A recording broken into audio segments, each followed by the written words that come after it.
So what do we even mean when we say effective curriculum?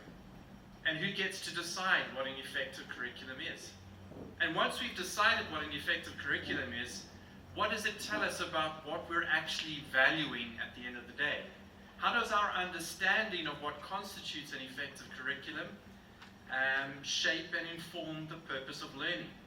There's an even deeper question here. It's actually the question of what it means to be human.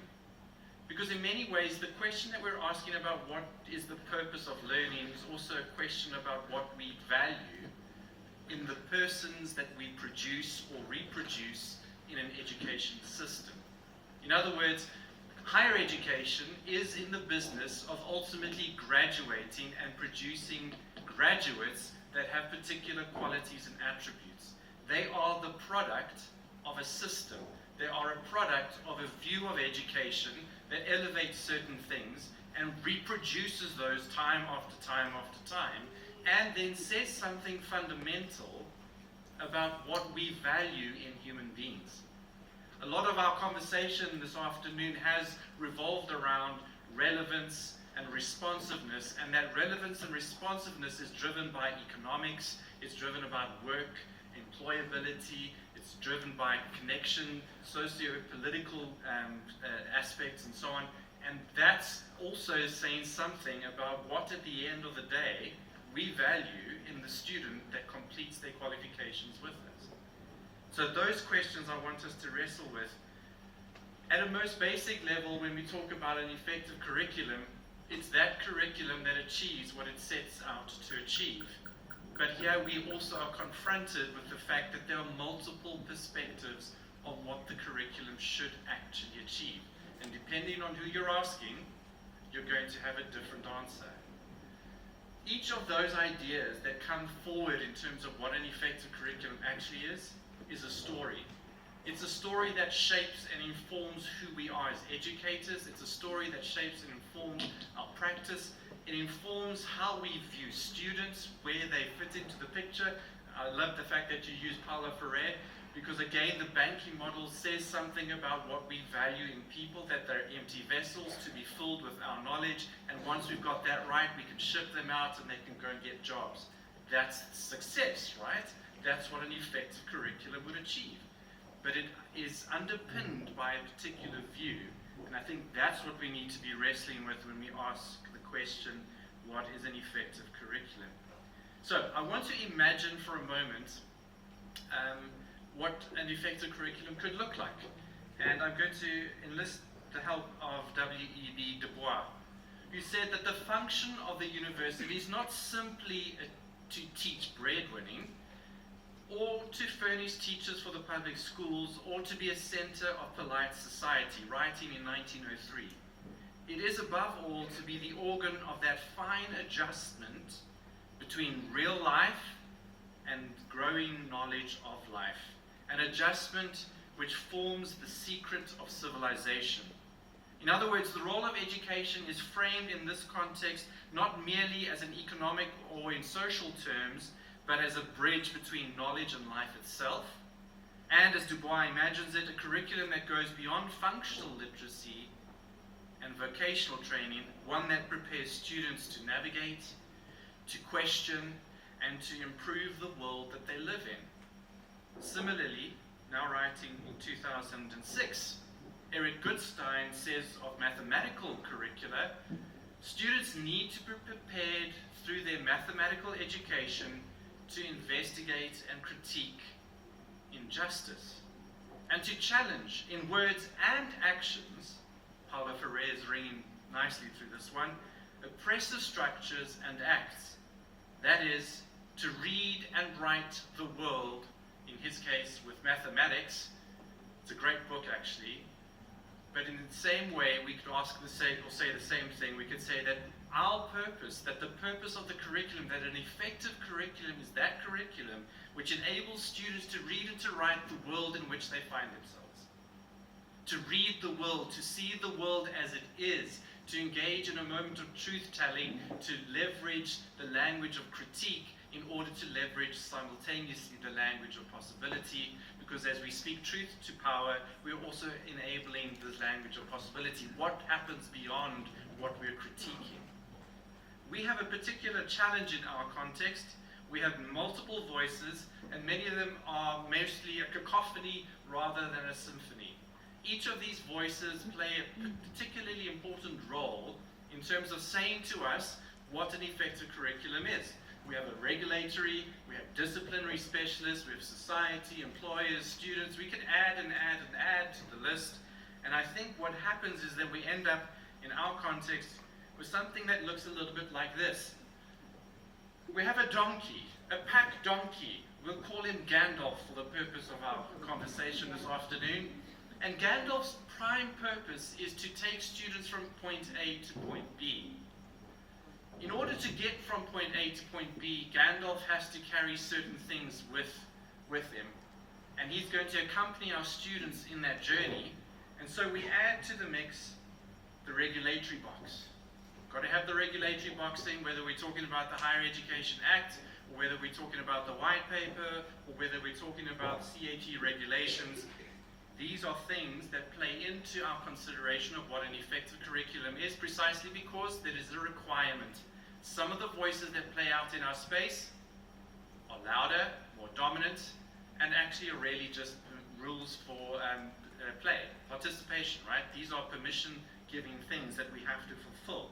Let's unpack for a second one or two things around the regulatory demands. It tells us as higher education institutions that we need to ensure that curriculum promotes the values of democratic society based on human dignity, equality, and freedom. Yes, we want to put that in the box. We want to embed that within our curriculum because that's going to result in an effective curriculum. It also tells us that we also need to ensure that there's respect for and protection of diverse beliefs. So we've got to find ways now to design curriculum that speaks to that specifically, or to provide opportunities for learning and creation of knowledge. But then who gets to create knowledge? How do we navigate those tricky spaces? It also tells us that the curriculum should redress past discrimination, ensure representativity, and enable equal access to higher education. All right, so that's fine. We add to the box what we can. Then there's the disciplinary, there's the society, there's the employers, there's the students. Gandalf is starting to feel a little heavy. The curriculum of 360 credits for a bachelor's degree is starting to feel quite full, right? What do you think is going to happen to poor Gandalf?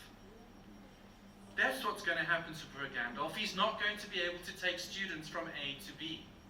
So, if this is the challenge that we're confronted with in the context of designing effective curricula, we need to start asking maybe a different set of questions. So I want to move away from effective to talking about epic curriculum. What is an epic curriculum? An epic curriculum will try to bring together things like experience and expansiveness, to acknowledge that the curriculum is about facilitating a moment of learning. It's not transactional, it's not me to the student, it's a moment that we exchange together. It's an interplay between one another. It is experiential, not in the get the mind out of the box, where we only think of experiential as work-integrated learning. We're talking about experiential in the sense of how learning is best undertaken when we enter into experiences, when we create curriculum that enables the entry into experience. But it also needs to be expansive, right? It can't just be, it needs to encourage us into this disciplinarity, what we're talking about, where our challenges are in our regulatory space. It aims to widen students' perspectives and their knowledge base, and it needs to promote this idea of exploration and a curiosity. So that's the E in EPIC.